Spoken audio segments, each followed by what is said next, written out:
here?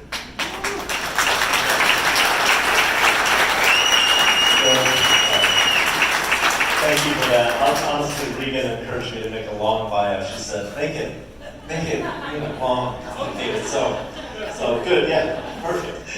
So first, thank you. Thank every one of you for coming tonight. This is a really special night, and this is the biggest it's ever been. And it's really exciting to see all the energy here tonight. So Regan also told me that I should geek out in my slide presentation. So that's an apology up front, I guess. I said, well, it comes naturally, but do you think people want to hear that? She said, yes, well. And so don't worry. I know it's after dinner, but I'll show a little bit of the research and try to explain what we're doing, because I think that's really the message we want to send is how are we trying to fix this problem. So we do have slides. I'm sorry for the back. It might be a little bit hard. I'll walk you through it, and I'll talk through what we're showing on the slides. So the next slide. Okay, so this is lupus on one slide. And like many diseases, it starts with the genetic predisposition, environmental triggers, probably, we don't know a lot of those. But that leads to your immune system being hyperactive. And then one of the classical things that happens in lupus is you make antibodies against some of your own normal cellular structures and tissues. Normally, we make antibodies to defend us from viruses and bacteria.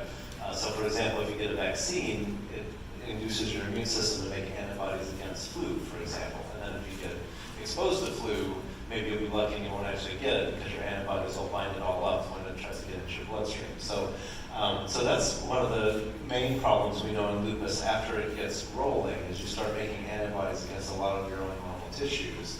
And the problem with that is your immune system is very good at remembering things. So, you can get chickenpox as a kid and you never get it again, usually, because you might get shingles later, but your immune system remembers it all your life. So that's the problem. And why lupus doesn't go away is that your immune system is hanging on to this memory and it keeps making antibodies.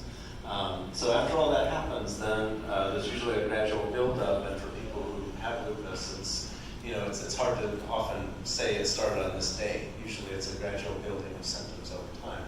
So we think these immune system events are happening during that time period. Next slide. So I just wanted to show, this is the same picture obviously, but a couple of points where we're trying to intervene, and I'm just going to give a few details on the next slides about each one of these 3 points, because we really want to address the early events. So we do some genetics because, as Regan mentioned, there are genes that underlie this condition, and it really gives us a hint as to what goes wrong in the first place. When you get to genetics, you're getting kind of back to the root of the tree. The immune system is the main player in lupus. It's an autoimmune disease, so when your immune system becomes overactive like that, we're looking for strategies to quiet it down. And then when you get to antibodies, that's one of the things where it seems like it's hard to turn back. Once you get to that point, then you end up moving toward lupus. So we have some projects looking at that as well. Okay, next slide. Okay, oh, that's small type for the back. Okay, so this slide is basically about the genetics part, and this is a project that's been really exciting. So we found a gene that about 30% of patients carry, and we know some of the things that it does now too. So we worked this up, and this has been supported by Lupus Research Foundation funds already to get this off the ground. And so there's some exciting, the last bullet there is the sort of 3 directions forward. That's going to be too small for most people to read. But there's some interesting things. We think it turns on your viral defense system. So this is one of these ways that it turns on this abnormal immunity. And we think it's because DNA that should stay in the nucleus of the cell leaks out and gets detected as a virus. So it's your own cell's DNA, but it's getting picked up by your viral defense system and turning on inflammation. We think that it also messes up the function of your suppressive cells. So the immune system has cells that turn on inflammation and some that turn it off. And that makes sense because you get an infection. You don't want to stay inflamed forever. You need the inflammation when you need it, and then you got to have it shut down when the bug is gone. The trouble with lupus is that you can't shut it down many times. You need medications to be able to shut it down. So this gene variant contributes to people not being able to shut things down. And then the last part of this is that we think that this genetic variation in this 30% of people probably predicts which medications they would respond to and which ones they would have side effects from. So we've been working on this in our local patient group now, genotyping everyone and trying to understand how they respond to treatment. But based on the molecular features of this gene, we think that it's probably going to impact some of the treatments we're using right now in the clinic, and we might be able to use them in a better way. A lot of lupus treatment, for those of you patients in the audience, you definitely know this for sure, there's a lot of kind of trial and error things that go on when we try to find the best treatment for someone. That's definitely an area for improvement that we're working on, where you might be able to predict which medicine works best for which patient. Okay, next slide. This one is a little bit less dense, thank goodness, but it's still fairly small. The main idea here is we're trying to shut down the cellular immune system in the ways that it gets turned on in lupus. So interferon is one of the molecules we work on a lot. So those of you who are lupus aware have probably heard about that. It's a classical part of your defense against viruses, and it's turned on abnormally in lupus. So there are specific cells that make it, and then the thing that we're really excited about is there are a couple receptors, or they're basically switches on the outside of the cell that you can flip to shut these cells off. And so we've been trying some antibodies that would bind on the cells. So this would be a therapy that would bind to these switches and turn them off, basically. And we think that you might even be able to convert it from an inflammatory cell to a suppressive cell that would help control inflammation instead of promote inflammation. So that's been a really exciting project, and this is something that if it works in the dish could translate very rapidly to the clinic, because you could make this as a therapeutic antibody. That's one of the drugs, when you see all the fancy commercials now for new drugs, a lot of the new drugs that are promoting are antibodies that do things like this, where they target a specific part of a cell to modulate the function of the cell. So this is another one that I just wanted to share with you guys, because it's really exciting. If we can get this cell type to convert from a pro-inflammatory to anti-inflammatory, that would be really big. Okay. One more super geeky slide, and then I'll start wrapping up so I don't put everybody to sleep.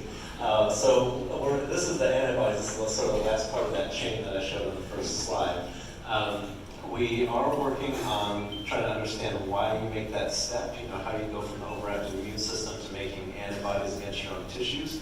Because as I mentioned, that's one of those sort of commitment steps where you're down the road to lupus and it's hard to come back. So we think that there are genes that are involved in this. And a lot of these projects, we really like to get at it early. I guess I'd like to say that I think if we can nip lupus in the bud, that would be the best way to do it.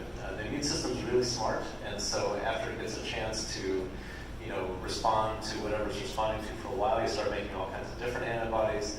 This is part of the vaccine. The way you get a flu vaccine every year is that you stimulate your immune system and you make different antibodies, and so then you've got a whole army of antibodies against flu, which you get exposed in future years. The trouble with lupus is that you can do that against yourself, so that the earlier we catch it, the better. So a lot of these are worth looking at some of the early phases of disease. And then we're also been looking at biopsy samples, which has been really exciting, because when we have to biopsy the kidney for lupus inflammation, there's usually some left over in the lab that's not needed for diagnosis, and we've been able to access some of these samples to see what the cells are doing in the tissue. And so that's what that pink picture is up there. That's a microscopy picture from human lupus kidney sample, where we're able to look at the slides and do some research studies. Okay, next slide. Okay, and the last one, clinical trials. So maybe some of you have participated in these. I think the main message here is that one size fits all has not been working. If you followed the field, there have been clinical trial failures in lupus, unfortunately. And so I think that's one of the things that has limited the development of new therapies, is that it's just not going to be one of these one size fits all diseases. I think we have to understand the molecular features of disease in individual patients. It's not going to be that every patient's completely different from every other one, but I think there are going to be some major groupings that we have to understand. The first project about the gene variant would be one of those, where there'd be 30% of patients that have this particular gene, and they're probably going to need to be treated differently. So we worked with a couple companies and trying to help them design trials for their drugs that they want to pitch for lupus. And then we're also doing these studies of the currently used drugs to see if we can understand how to use them better. That's it. Next slide. Okay. Thank you. Thank you all for your attention.